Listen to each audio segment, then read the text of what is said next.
American History X est un film miraculé. Premier long métrage de son réalisateur Tony Kaye, après le refus d'à peu près tout Hollywood de réaliser un scénario si brûlant et si ouvertement politique, le film a connu d'énormes galères, notamment des galères de post-production, par des désaccords entre le studio et son cinéaste, au point où le réalisateur a bien failli refuser de sortir le film en faisant retirer toute mention de son nom au générique et en attaquant le studio ouvertement dans la presse, ce qui aura pour effet de le bannir d'Hollywood un très long moment et lui donner une réputation d'ingérable. C'est l'acteur Edward Norton qui va finalement sauver le film en servant d'intermédiaire et en poussant les deux parties à faire des concessions. Le résultat, on le connaît, un compromis est trouvé et en 1998 sort American History X qui va faire énormément de bruit, notamment au niveau des critiques qui verront une réussite artistique indéniable,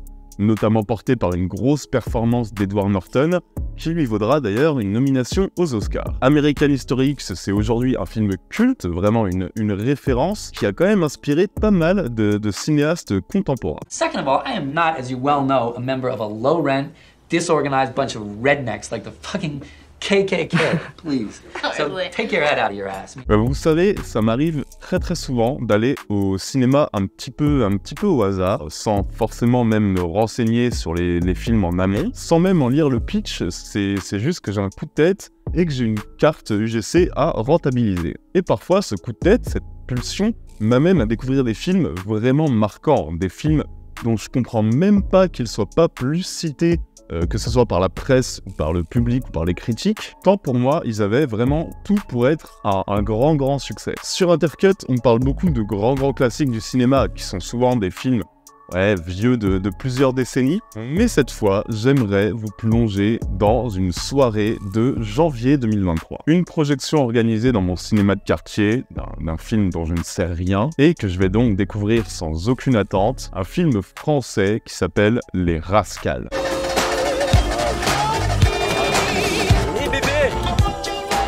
Bon alors comme toujours quand je parle d'un film unique en vidéo, je fais attention à ce que je vais dire, je fais gaffe à ce que je vais vous montrer aussi au niveau des plans pour vous éviter tout spoiler. Mais de quoi nous parlent les Rascals? Ça nous raconte d'abord un changement d'époque, en se penchant sur la jeunesse d'une décennie qui va replonger dans la violence, dans la haine, dans l'incompréhension, après l'espèce d'idéal et d'insouciance qui caractérisait les années 70. Ici, on est plongé dans l'année 1984 à Paris. On suit une petite bande de Parisiens qui se fait appeler les Rascals, une bande insouciante, fêtarde, un peu voyou sur les bords, loin d'être dénuée de défauts, qui fait un peu les 400 coups et qui, du coup, commence à se faire remarquer par les skins, donc les skinheads qui à l'époque gagnent beaucoup de terrain en France à ce moment-là. Rapidement, la violence engendrant la violence, ils vont se retrouver pris dans l'engrenage chaotique d'une guerre, mais vraiment une guerre physique, pas juste une guerre d'idées, une guerre physique avec les groupes de skinheads, et ce sera le début d'une période d'ultra-violence où chaque groupe va escalader à chaque fois un nouveau palier pour tenter de faire le plus mal possible à l'autre.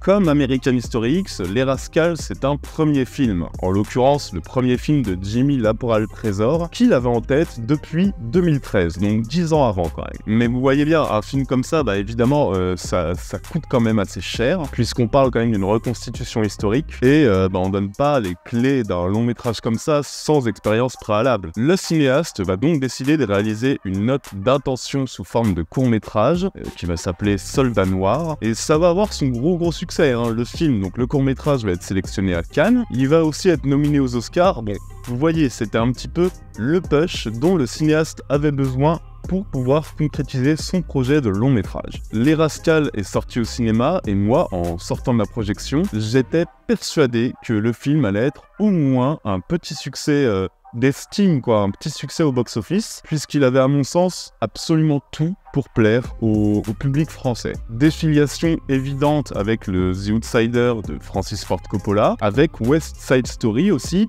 mais bon, voilà, surtout avec Orange Mécanique et American History X. Donc c'est quand même des films connus de tous, ça fait déjà un point commun sur lequel le public aurait pu se baser. Tu rajoutes à ça une belle ambition visuelle et narrative, une plongée dans le Paris des années 80, de l'action, du rythme, tout y était, hein. Sauf que les lois du box-office sont impénétrables, et avec un budget de quand même plus de 3 millions d'euros, pardon, Les Rascals ne fera que 37 000 entrées.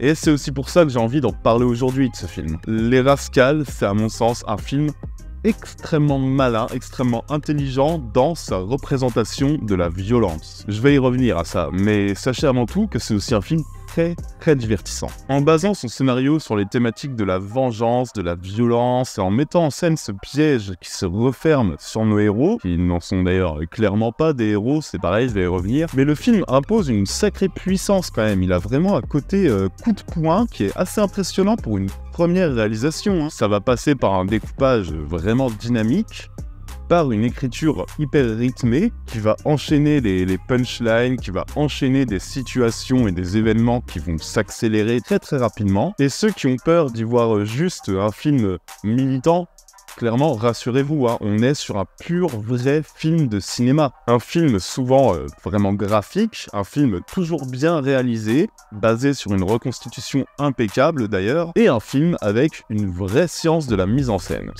Tout ça, c'est quand même déjà des bons points forts, hein. Mais ça aurait pu être des points forts qui tournent un petit peu à vide si Les Rascals étaient tombés dans un piège qui lui était tendu et dans lequel pas mal de films se vautrent. Un piège dans lequel d'ailleurs American History X tombait même parfois à mon sens, le manichéisme. Parce que Les Rascals, et je m'attendais pas en fait à cette grande qualité-là, a la grande intelligence d'être très peu manichéen. Putain, t'es con! Tu fais quoi, toi? Dans ce film, tout est complexe, tout est nuancé, rien n'est excusé, hein, attention, mais tout est très nuancé, au point où le chemin de pensée de chaque personnage est cohérent dans le récit et dans l'univers mis en place. On n'est pas sur une histoire un petit peu bébête, du style, c'est des gros gamins insouciants, mais quand même un peu gentils au fond, contre des gros méchants nazis. La période filmée, c'est une période ultra violente, chaque bande croit en ses convictions, se déteste, ne se supporte pas, et cette guerre des gangs, elle met en lumière la violence d'un camp et d'un autre. Bon, alors, par contre, évidemment qu'on va naturellement se ranger derrière la bande des Rascals. On va pas soutenir les skins, puisque cette bande des Rascals va quand même se prendre une haine et une violence qui lui rend au centuple ce qu'elle sème. Mais croyez-moi les amis, hein, la sympathie qu'on va avoir pour cette bande, elle est quand même souvent mise à rude épreuve volontairement par le réal. Je veux dire, les Rascals, ils sont bagarreurs, ils harcèlent les meufs, ils se prennent pour James Dean, ils n'hésitent pas à insulter, voire à frapper à la première occasion. On les sent inspirés par l'ultra-violence, par le crew d'Orange Mécanique. C'est pas des anges, quoi, hein. C'est aussi des petits voyous qui pensaient que rien ne pouvait leur arriver et qui se retrouvent d'un coup face à une réalité concrète et terrible qui est la montée en puissance d'une extrême droite qui va les remarquer tellement ils accumulent les petites conneries, les petits excès, etc. Donc cette bande va se faire remarquer par ces skins qui vont les traquer. Je me dis que te mêle pas de ça. Pourquoi tu t'approches, toi? Je baisse ta mère, qu'est-ce que tu fais là? Pourquoi tu t'avances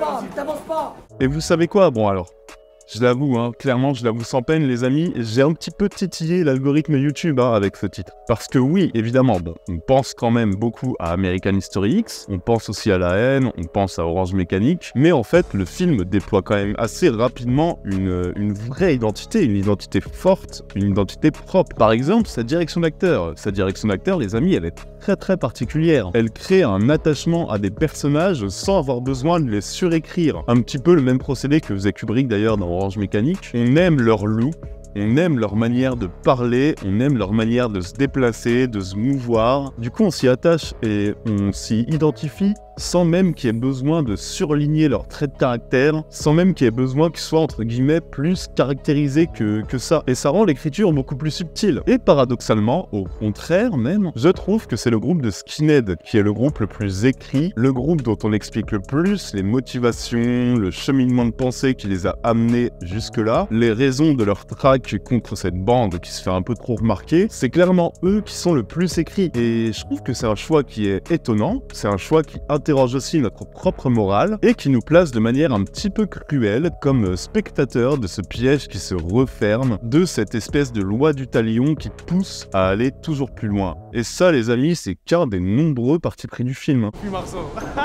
toute la nuit avec Sophie. Vieux mec. Non, parce que la dernière fois, Boboche, elle m'a pas regardé ma main, Sophie.